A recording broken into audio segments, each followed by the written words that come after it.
What is going on, everybody? Welcome back to the channel, man. I hope you guys are having a great Saturday. This is the second video you're seeing today. For some reason, I decided to drop two videos in one day, mainly because the one I dropped earlier was a Super Bowl preview because I didn't want to drop it on Sunday. A lot of people aren't going to be able to watch it.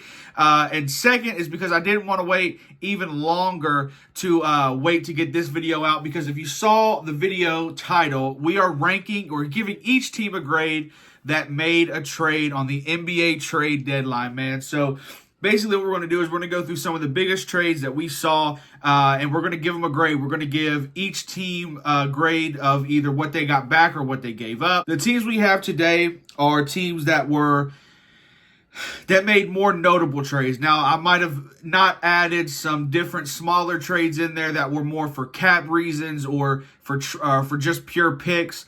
I have some of those in here as well. But like I said, this is more about the more notable players that got traded to a team that is contending, that made a decent move. We're going to give each team a grade, A to F, and then we're going to go from there and just talk a little bit what I think this means for each team as they go forward with the new pieces that they've acquired. So we've got the Knicks, Bucks, Mavericks, Hornets, 76ers, Thunder, and the Celtics. Those are pretty much the teams that we all saw make trades during the trade deadline day and up to the last minute of the trade deadline.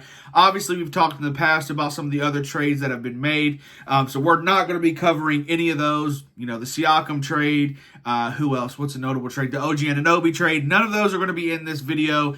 We're purely talking about trade deadline day and giving these teams a grade. So let's start with a team that made some moves but didn't make any really big moves. Now, I want to preface this by saying no team made massive moves. There was not a really big star that got moved this trade deadline day. Now, none of us expected that to be the case, but you never know when the NBA stuff happens, especially in any professional sport. A crazy trade could happen at any moment. So the majority of these trades are mid-tier players, but a lot of them can make a big difference for the teams they are now on. So we're going to start with the Celtics, get them out of the way early. The Celtics get a C. The Celtics traded for Xavier Tillman and Jaden Springer. They also traded Danilo Banton for a highly protected second from the Portland Trail Blazers. So they get a C for two reasons. One, the players they traded for in Jaden Springer and Xavier Tillman are having some trouble getting onto the court already. Now, they both have had some injury issues. Xavier Tillman said he doesn't have an exact timetable. He's still dealing with some right knee soreness. So that already drops the trade down. You traded for somebody who can't immediately make an impact. Now, he could come back next game. He could come back in a week, could come back in 2 weeks. So we don't know the exact timetable. Obviously, Jaden Springer did not play last night against the Washington Wizards as well. He's dealing with a little bit of an injury as well. I'm not exactly sure what it was. I saw it listed on the injury report, but it's not popping up in my brain. But I do know Xavier Tillman is dealing with some right knee soreness. They traded Jaden Springer for a second-round pick, which I was a little upset about, even though we have a pretty good stockpile of second-round picks. But then they turn around and they trade Danilo Banton to the Portland Trail Blazers to get that second right back. So for me, it's a C. These moves aren't necessarily massive moves. They do add a lot of depth to our power forward position slash, big man, just big man in general position. We're a little bit light there. So I do think having another body to throw at some of the guys that we're going to face in the playoffs and even leading up to the playoffs is going to be very big for us. Everything I've heard about Xavier Tillman also has been that he's a scrappy, gritty guy. So I'm really happy that the Celtics were able to make a trade to get somebody like that. Similar to Marcus Smart role, similar to the Marcus Smart role, where he'll get on the ground and get a ball. He just kind of makes those plays that gets the crowd going and hype and get the energy in the arena going. So, yeah, I think overall it's a C just because it weren't massive moves, and the Celtics don't really need much, so it's hard for them to have an A or a B type of grade on a trade deadline like that. Moving on to the Thunder. The Thunder get a B for one reason. The Thunder get a B because of the fact of the veteran leadership they were able to add when getting Gordon Hayward. Now, I do think this could have been an A if they didn't get rid of Trey Mann. They are still pretty guard heavy even without him. So it's not a massive deal that they lost him, but he is a talent that you would like to keep around for long term. But they weren't able to do it, and they got some veteran leadership. So I do like this move for the Oklahoma City Thunder overall, adding some veteran leadership, somebody who's been in the playoffs a little bit, played in some big games overall in his career from college to the NBA. And so I do like the fact that they were able to add somebody to be able to calm the nerves of the younger guys there. Obviously, they have a lot of talent, but they're just really, really young.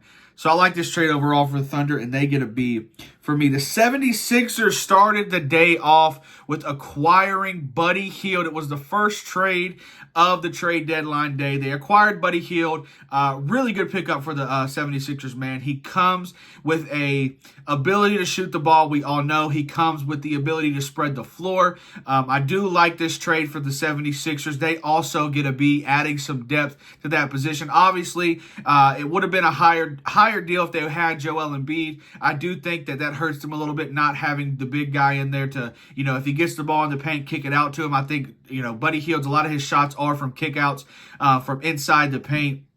Not a big shot creating guy, but he'll knock down a shot for you when he is hit in the right spot. So I think overall with the package they gave up, I do like the fact that they got Buddy Hield. They also traded Patrick Beverley to the Bucks, which we will get to in a little bit, but they received Cam Payne. Now, Cam Payne is a very, I won't say inconsistent, but he was on a decent team in the Phoenix Suns, had a pretty decent role there. Obviously didn't do well with the Bucks, but he's now on the 76ers. I do think he fits in well with them. Obviously, he can get a little shot heavy and not take the best high percentage shots for them. But I think overall adding another shooter and somebody who can do a little bit more creation, I think that's going to help them overall. Very high IQ player. I mean, obviously he played with a really good Phoenix team that made it to the finals. And he's been a part of some pretty high caliber teams. So I think overall he's going to be a pretty high IQ player for the 76ers. So they get a B for those two acquisitions. Moving on, the Hornets traded away Gordon Hayward. We already talked about that. And PJ Washington for Grant Williams and Seth Curry. Now, overall, the Hornets, it's hard to give them a grade regardless of trade or no trade. They get a C. I do not like the fact they traded away P.J. Washington. He's a pretty good player. I'm not sure exactly if there were any contract disputes, if he probably wasn't going to stay, if he was nearing the end of his contract. Not sure of the details. But getting a package of Grant Williams, somebody who they need in that locker room to be a do-it-all guy, defensive guy. They're not very good on defense, as we all know. I'm just not sure how well that acquisition is going to fit. There were a little bit of weird stories that came out after Grant Williams got traded too about some petty things coming out of the Dallas Mavericks organization, that he rubbed some people the wrong way for wearing Tatum's shoes over Luka's shoes. So I'm not sure. Grant with the Celtics also, when he was with the Celtics, he was able to turn it on, but he was really cold there for a while. I think he gets in his head a lot about trying to do more than what he needs to do. He's a 3-and-D guy at heart, and he's really able to do that at a high efficiency rate.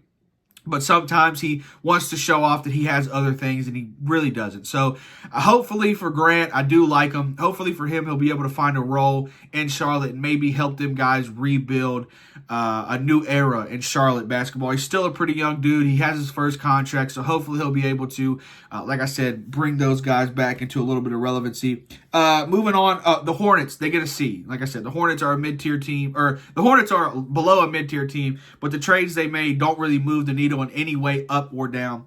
That's a C. It could have been worse, though, right? Moving on, we talked about the Mavericks. They get P.J. Washington. That is a B-plus move for me. I think the Mavericks get a B-plus. The package they gave up, Grant Williams and Seth Curry. Seth Curry really wasn't playing much for them. Grant Williams was very inconsistent. I think they add a little bit more of an athletic wing to that with P.J. Washington. They did give up a first as well. That seems a bit steep. But for P.J. Washington, the younger guy, I think he fits really well with the scheme of the Dallas Mavericks. So for me, they get a B-plus. A little bit higher than a B, just because of how young he is. The Bucks that we talked about a little bit earlier made a trade with the 76ers to get Patrick Beverley. This is a A-plus move for the Milwaukee Bucks. Listen, Patrick Beverley is a dog. As much as I don't like him, as much as I find him annoying, I truly think that he is exactly what the Milwaukee Bucks needed. Now, there is a little bit of tension between him and Dame Lillard. We saw that last year when he was making fun of the Dame time celebration when he was with the Lakers. But the Milwaukee Bucks stink. on defense. They stink on defense. There's no ifs, ands, or buts about it. Bringing somebody in like Patrick Beverley, who has been known for a defensive guard, who is able to get up in the best player, and even if they score 30 on him, it's an inefficient 30. He gets into their head. He gets his teammates fired up. I think this is the perfect move for the Milwaukee Bucks, a team who struggled really hard and really badly on defense. It was pretty ugly at times. So I do think the addition of Patrick Beverley is the best they could have done at this exact moment with the assets that they had. I love this move for the Milwaukee Bucks. I think they get an A for that move. They obviously, like we mentioned, traded Campaign for that. He is now with the 76ers. And then the overall winner of the NBA trade deadline sweepstakes, the New York Knicks, man. This is the best Knicks team we've ever seen. This is the best Knicks management role, whatever you want to call it, time. This is the best Knicks management we've ever seen. They got Bojan Bogdanovic. They got Alec Burks. They traded away some guys that weren't really playing good minutes for them. Got some picks back as well. The Knicks get an A+. The way that they were able to get into Detroit, find what they wanted for a little bit of a lower cost, because Detroit is not the best team in basketball. They obviously have the worst record in the league. And so they were definitely going to be sellers of some pieces who weren't necessarily going to help them with the cap next year. Obviously, Bojan had a pretty decent contract. Alec Burks wasn't really playing his best ball there either. They're very guard heavy in Detroit, and so they figured, why not? We'll send him back to New York.